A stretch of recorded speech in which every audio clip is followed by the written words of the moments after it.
Good day to you. This Friday is when I'm recording. You might be watching this on Sunday. Today I'm going to be reviewing a TV series known as Buffy the Vampire Slayer. And I've been kind of wanted to do something TV show wise because I've been. So ever since I signed up for this service called Tracked, where you kind of track the movies you watch, review them, and all that. I've been trying to do fresh reviews of everything. Like, there's a lot more movies that I've seen that are listed on my Tracked profile or whatever. But I'm kind of watching these as I go. I'm rewatching a lot of movies, rewatching a lot of TV shows, putting the fresh reviews and everything as long as I go. And I kind of wanted to use this to somewhat complement what I do with YouTube with these videos. So I've been reviewing movies. That's why I did Back to the Future recently for movies. But I also wanted to do something with television shows. And kind of my television watching habit right now, I'm not fully binge watching shows. I kind of go back and forth from different shows. And so right now, I am rewatching Buffy the Vampire Slayer. And then I'm also going to watch Angel alongside it once I get past season 3. And the reason I wanted to rewatch it, I wanted to watch it with new, fresh eyes, to update these reviews. I just not binging it as much as I used to. I don't watch more than the most I've done is like a 3 episode. But the whole idea here is I wanted to review it using these YouTube videos one season at a time. So I actually am just finished season 3, and so I'm going to be starting up on season 4 pretty soon. And I'll be watching it and season 4 of Buffy and Angel season 1 side by side. But I want to start with a review of the first season of Buffy. Before I get started on this, one of the things I want to make note of is as I've watched the 3 seasons of Buffy, at least the first 3 so far, one thing that I can't help but think about, and I've been thinking about this a while with a lot of other stuff, is I feel like we need to return to long-form television stories. Long-form television. You know, you're talking about the 22 episode seasons that go from September until about May. You have your little breaks here and there where you're just doing reruns or whatever, but I wish they would go back to that. The reason for this, and I think it's a lot easier to do now even, especially with streaming, because you don't have to worry about if people missed episodes or whatever. They could go check it out later. But the thing it did, and even with those filler episodes, it created a strong bond between the viewer and the character. I mean, I think about this. People still love so many of the characters of TV shows from the 80s, 90s, even the 2000s. But you don't have a lot of love for characters now. Because the way it is now is you speed through the season in 1 or 2 days and then you're done. And that's it. But when you were forced that you only could watch it once a week, and it spread that out through 8 or 9 months, watching these characters grow and develop. And you did this, in the case of Buffy, you go through 7 seasons, you can't help but to feel a sense of an attachment to the characters. And this is really, really lost in the current form of the way we have streaming. And yes, those filler episodes a lot of times become extremely valuable. They're great for isolated stories that you might not be able to tell otherwise. I very, very much have argued many times is that right now the superhero genre, when it comes to films, is, struggling. In reality, the answer isn't, okay, we got to figure out how to do the movies differently. I honestly believe the answer is, long-form television. The best stuff that has come out for superheroes is things like Batman the Animated Series, Smallville, Lois and Clark, The New Adventures, Superman and Lois, or Lois and Clark, The New Adventures of Superman. The reason these work so well because you got to know these characters over an extended period of time. And when you get to know them over an extended period of time, you become invested. You become invested in the characters. It engages us in empathy. And it actually exercises our empathy muscles, which is sorely lacking in our culture these days. Binge watching, the empathy, it's there, but not nearly as strong. And I mean, this is the thing that's when you can get people invested in characters, a weak film or a weak episode is acceptable because you still love the characters that were in it. Assuming it doesn't get too overextended. And I mean, this is like the thing, like Stranger Things is coming out. The final season's coming out in November, about a month from now. And it's been over 3 years. Almost 3 years since they finished season 4. 3 years! I mean, that's a long time. You know? And you kind of forgotten who the characters are. You forgot where they are. And how many times can you go watch through rewatch the Netflix seasons? You know, what's available on Netflix. You can only do that so much time before it starts to get boring. It's like being invested in the characters, it's tough. I'm sure it's going to be great. I think we're going to like it. But it's going to be done so fast. And this is why, even though I've liked Stranger Things, I like the story they've given us, the investment in the characters are going to be very limited because we only get exposed to them for like basically 3 months. I mean, very short 3 months after not hearing a thing from them for 3 years. It's not sustainable. So I really wish we'd see a return to good long-form storytelling. All right, now let's talk Buffy the Vampire Slayer season 1. I'm going to start here. I'm going to actually kind of go through episode by episode for the most part. Buffy begins very well. And when I say go episode by episode, I'm going to try to go quickly. But Buffy starts in a way that does a very well of setting up a lot of the characters. The opening scene of the show is there's this guy and this girl. They're sneaking into the high school, you know, kind of to make out and goof off or whatever. And Joss Whedon, by the way, should deal with this right off front. One of the challenges with Buffy is the fact that Joss Whedon is the creator. He made Buffy the Vampire Slayer a reality, a thing. But there's no doubt about it that Joss Whedon has problematic history. Joss Whedon as a person, as far as we can tell, not the best of people. Some of the things he has said, some of the things he's done, that does kind of complicate it.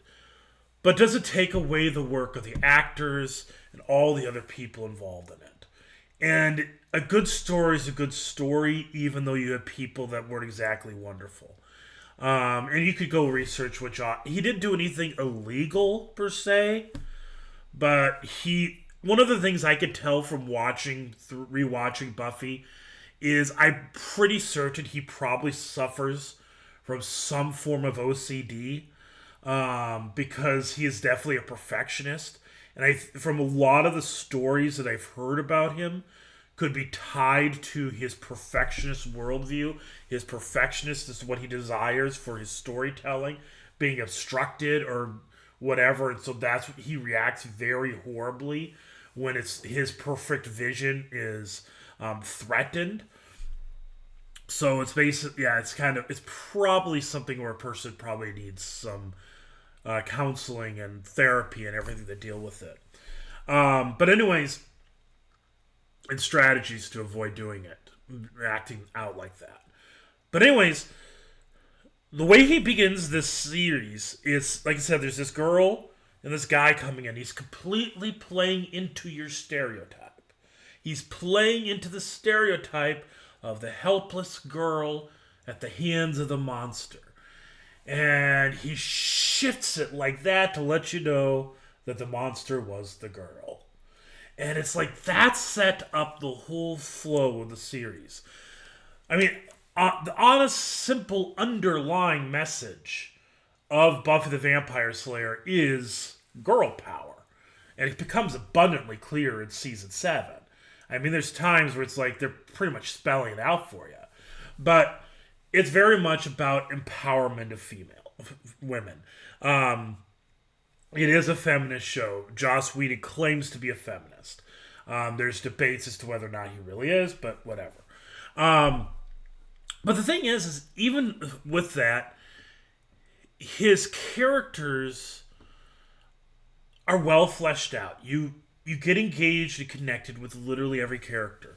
From Buffy to Xander to Willow to Cordelia to Giles. All of them are well developed. The thing is, so I put my review, you can see right there, my review score was an 8 for the first episode of the series. And I like I said, gave it an 8 because, like I said, it did a good job. It introduced to us Buffy. It introduced to us the town of Sunnydale. It's one of those shows where it recognizes that the city itself or the town itself is a character. And that's very, very good for storytelling. To understand that part of the character is not just the people, but the town in which they live. And in this case, that town is Sunnydale. It is its own character. And by extension, the school that they're going to is a character.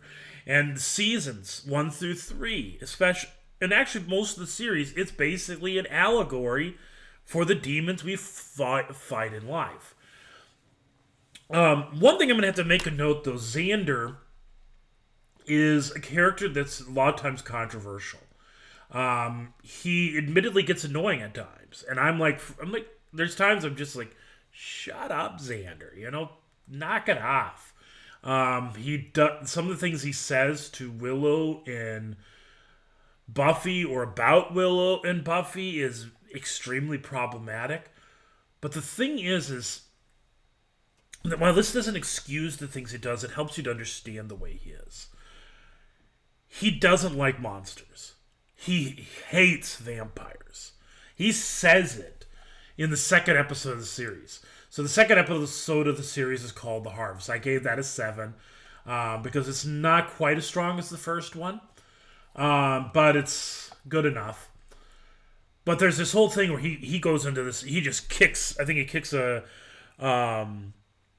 cabinet or whatever, and he says, "I hate vampires. I'm just going to go out on a limb and say they're not a good thing." And the reason is because his friend, his best friend, let's see what it was. I don't remember what the name of his character was. Jesse. There we go. Jesse. His best friend Jesse had been killed by a vampire, and so when that happened, from that point on, he has an issue with vampires. This explains a lot of the way he is with Angel. Especially when Angel at the start of it's jealousy because he likes Buffy. He has a crush on her. But even farther on, though, especially when he realizes he's a vampire, he has troubles with it. And the reason why it's completely about him being a vampire. Season 3, for a brief time, Buffy dates someone else. But he's completely normal. Not a monster. Not a vampire. Xander has no issues. Season 4 and a little bit of season 5, you have Riley, who Buffy is dating. Again, not a vampire. and he has no issues with him. He's a soldier, and he's got like these. They put some drugs in him that makes him super strong, I guess, but still, he had no issues with it. The issue was what had to do, and this is even why I think initially he has issues with Oz, because Oz is revealed to be a werewolf. For a little, part of it's jealousy, but part of it's the werewolf thing. Xander's jealous streak is, I'll admit, is straight up annoying, and I'm glad in season 3 they kind of tone it down. The third episode, this is something I love that they did in the third episode, was, so it's called Buffy the Vampire Slayer. They had to get out of the way get it out of the way up front that this was not just a show about fighting vampires.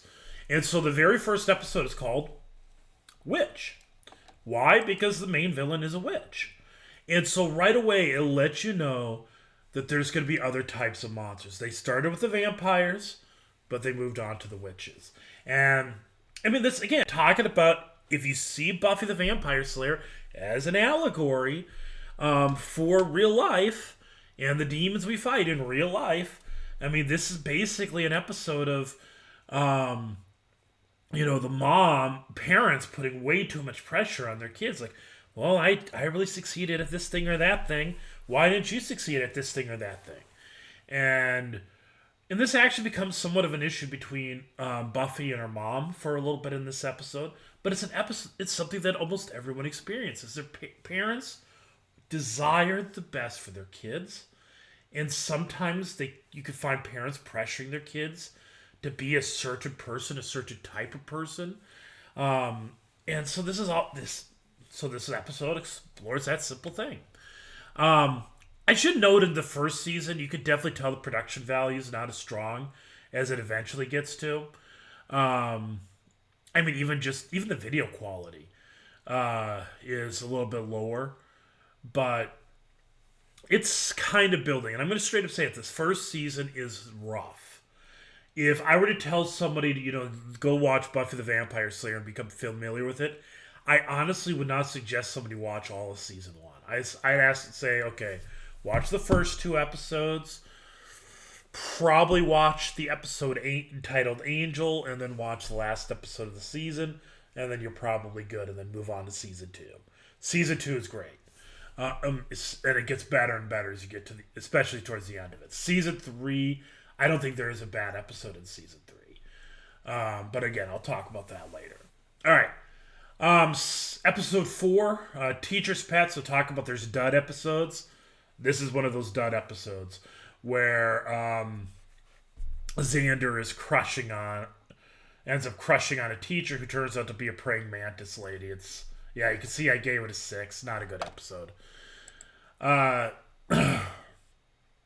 I don't know what the allegory for that one is. Probably just kid having a crush on a teacher. I think there is a song even about that. But anyways, Never Kill a Boy on the First Date. This actually was a good episode. It's a filler episode completely, but it's an episode where Buffy goes on a date with a boy, and it overlaps with some vampire slayage that's connected with the Master. The Master is the main villain of the season. And what I liked about this episode is because it ends up being a key episode to slowly build the connection between Giles and Buffy. And it's so interesting the way these two are at the beginning. Like, there's actually an episode in season 3 where they're going through his first diary entries and how Giles is lamenting some of the things that the way Buffy talks and some of the things she does. And as the show progresses, you see them getting so much closer, and he becomes this fatherly figure, and then so when he sees, And so, like, this episode's kind of the beginning, very key beginning point. And there's this whole thing where they're sitting there, and she's talking with Giles about the reality she can't be in a relationship with this guy because he puts his life in danger by being in a relationship with him. And it's a very heartwarming conversation between them. And it's that reason I give it a 7 because of that personal connection. It's starting to build the charm, the strength of Buffy the Vampire Slayer. Not the vampires, the monsters. Those are kind of the side. The strength is, again, it's the character development. You get invested in these characters. The monsters, the vampires, all that, it's just plot device. All right. The Pack, another dud of an episode. You see, I gave it a 5. It's one of my least favorite episodes. It's just kind of the example of peer pressure. I mean, that's, I guess, bullying. Still, it was a pretty dud episode. Angel. This was a very good episode. You see, I gave it a 9. The reason I love this is because it dives into the background of Angel. You find out Angel's a vampire. And you find out why he's a good vampire. It's because he's a vampire with a soul. And there's this one little line in there that helps you to one line helps you to understand the character of Angel.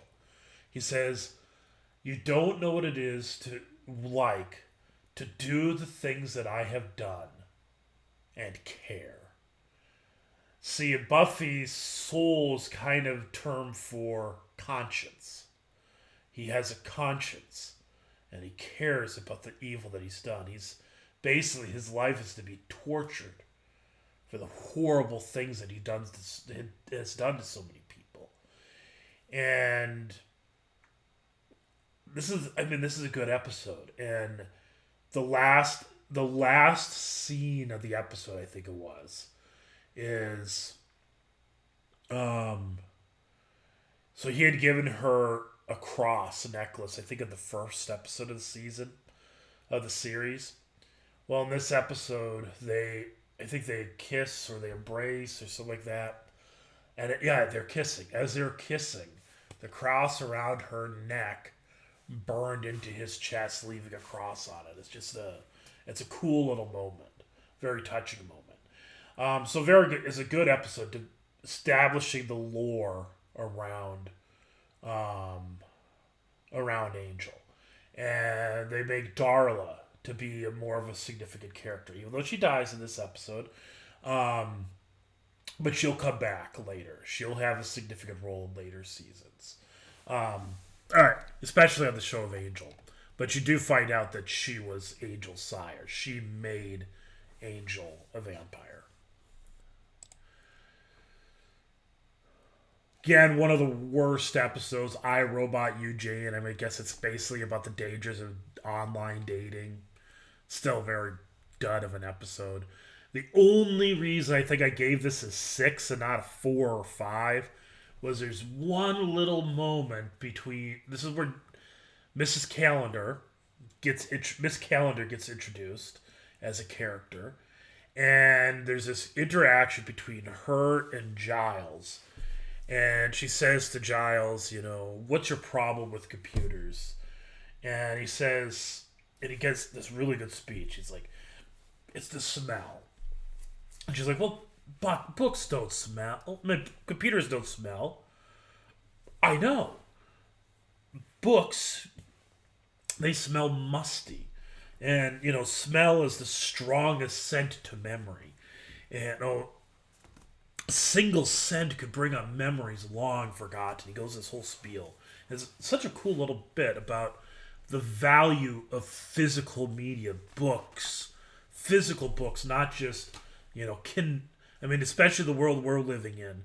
And that's part of what's going on here is the danger of living only in the online world. The episode kind of comes off bad, but the underlying issue it's dealing with, it was way ahead of its time. Given the world we live in now, we pretty much have become this robot guy, demon. Well, maybe not a demon, but we're completely a computer. We are so. I say this ironically while recording on YouTube for YouTube and everything. I catch the irony here. But we live too much in the digital world. We don't live much with one another like we should. We need physical people. We need physical relationships. So, but like I said, most part the episode is a dud. Puppet show. It's actually kind of cool. You know, it's a classic story of a dummy coming to life, and they're in this talent show or whatever, but introduces us to Principal Snyder, and he ends up being an ongoing character that's kind of intriguing. But I don't know if I have a lot to go into this. It's just kind of a fun filler episode. Nightmares. This is an episode that I think if they did this later in the series would have been really interesting, because the whole plot of it is that this kid ends up in a coma. And again, this kind of deals with the pressure of Little League sports and everything you find out. But it really has to deal... The whole thing ends up happening is that his nightmares manifest. And by whatever's going on, it causes everybody's nightmares to become real. Like to actually manifest in reality. And it becomes a pretty chaotic episode. It's an episode that I feel like if they did this a few years later, and after they had a little bit more practice in writing in their... I think it would have been a really good episode. It's a really good concept. I did not rate this. Hold on, I gotta rate this. I'll give this a... I had to give it a 7. I didn't realize I never rated it. But anyways, conceptually it's a good episode. And it is. It's kind of like, you know, how confronting your fears and what fears do to us. What do we do in the face of fear? That type of thing. It's a good concept. Out of mind, out of sight. Again, this is kind of that... Again, you know, demons are... This, you know, the underlying theme of Buffy is, you know, everything's an allegory for the demons that we fight in life. The demons you fight in high school in particular at this point. And people get that... There are people that know what it's like to go through high school and feel invisible. What if you were in a place where you could be... People look at you as so invisible that eventually that actually happens. Now, the episode itself was okay, but again, kind of conceptually, it's good. And it's also one of the moments where this is where Cordelia makes a little bit of progress in her character growth. And her and Buffy, kind of as an ongoing thing, her and Buffy struggle to understand each other. But it kind of starts to come to... They start to develop a little bit in this episode. But again, it's actually a pretty relatable underlying concept. You know, it's so easy in high school as a teenager to feel completely invisible. Feels like the teachers don't notice you like the other kids, or you're sitting in amongst your circle of your friends. You want to say something, nobody will listen to you. They're all so concerned. And I think there's this really great little moment with Cordelia, where Cordelia even acknowledges, even though she's like this really popular one, she feels alone. It's like she's asking the question. She's like, you know, she says, you know, I don't think anybody, I could speak endlessly. I don't think anybody ever listens to me. And she talks about feeling alone. And Buffy asks this question, then why do you live like this? And I thought she gives a really interesting statement. She says, is better than being alone by yourself. I think that's it. I mean, there's times where, you know, Joss Whedon's episodes, his shows, sometimes he does write some really good dialogue. And it's like little lines like that. It's really good to help you understand a character. And it helps you to think about why people... It is a good way of thinking about What is a motivation? Why is a person the person that they are? I thought it's a... Anyways, episode 12. This is the series finale, or season finale, sorry. Season finale of season 1. I gave this an 8. In part because there are a few things I didn't love in it. Is that it kind of... I feel like as much as they built up the Master as this great uber villain, his demise, his defeat was really underwhelming. And I totally get this. This has to do with the fact that it was they only got half of a season, so they're really limited in terms of time and things like that. But the thing that made this episode for me, I'm going to see if I can't play the video. So I'm going to play this clip right here, and I'm hoping it's the full of the clip that I wanted to show. This episode was good because... Here, I'll play the clip first. Yeah, it's what's going to happen. It's happening now. Angel. Can't be. You've got to be wrong. I've checked it against all my other volumes. It's very real. Well, there's got to be some way around it. Listen, some prophecies are a bit dodgy. They're mutable. Buffy herself has thwarted them time and time again. But this is the Codex. There is nothing in it that does not come to pass. Then you're reading it wrong. I wish to God I were. But it's very plain. Tomorrow night, Buffy will face the Master, and she will die.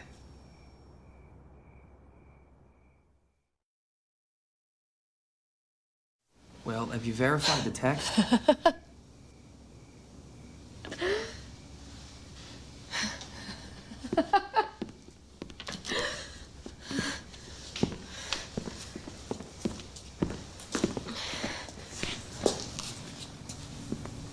So that's it, huh?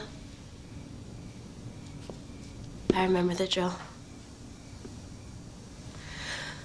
One Slayer dies, next one's called. Wonder who she is.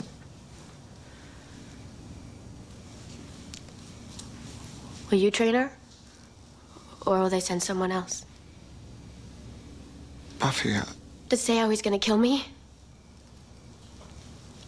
Do you think it'll hurt?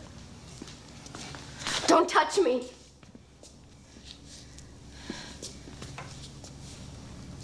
You even gonna tell me? I was hoping that I wouldn't have to, that there was some way around it.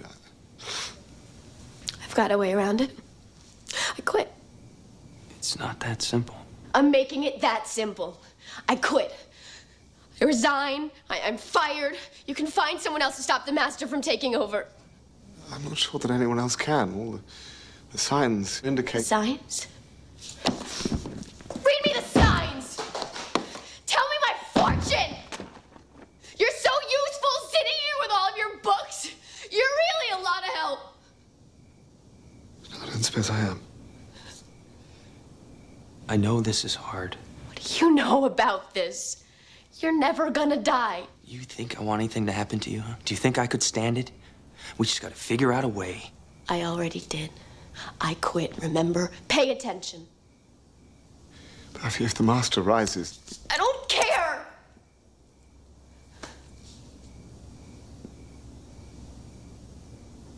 I don't care.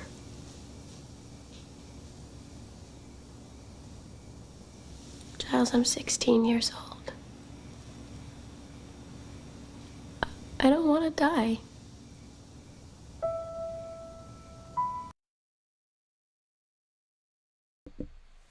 So that's the scene. It's this was kind of the moment that the show really showed what it can be. I mean, you can't see it probably through my glasses, but even I can get a little teary-eyed. And by the way, it's okay to cry during TV. I totally do during TV and movies and stuff like that. This is the whole series up to this point, season 1. It has moments, but this one hits really, really hard. And the thing is, like, it's kind of interesting the progression of even the way that Sarah Michelle Gellar, the actress, appears. She looks very, very much a teenager in this movie, in this episode. her youth is like in front of your face.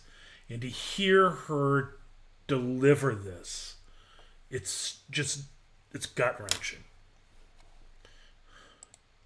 Now, she doesn't stay quit in that episode. And there's a moment, especially with what happens, that Willow experiences that unquits her. And it makes her face the reality of what she has to do.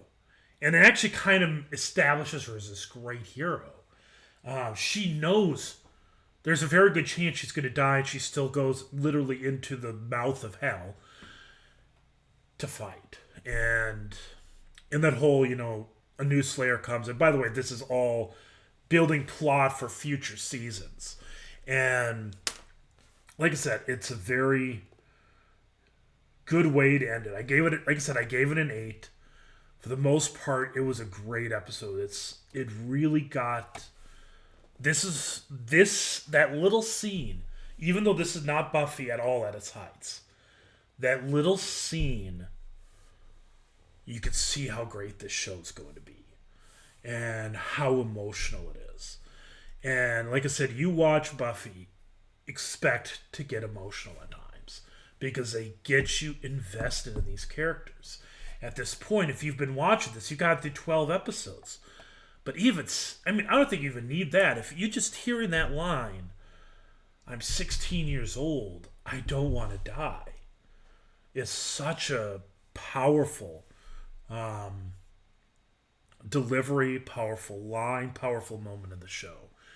So there you go. There's my reaction review of season 1 of Buffy. I'll come back with season 2 probably next week sometime. So if you've never watched this, I encourage you, go onto Hulu, Disney Plus, whatever, and which is going to eventually absorb Hulu.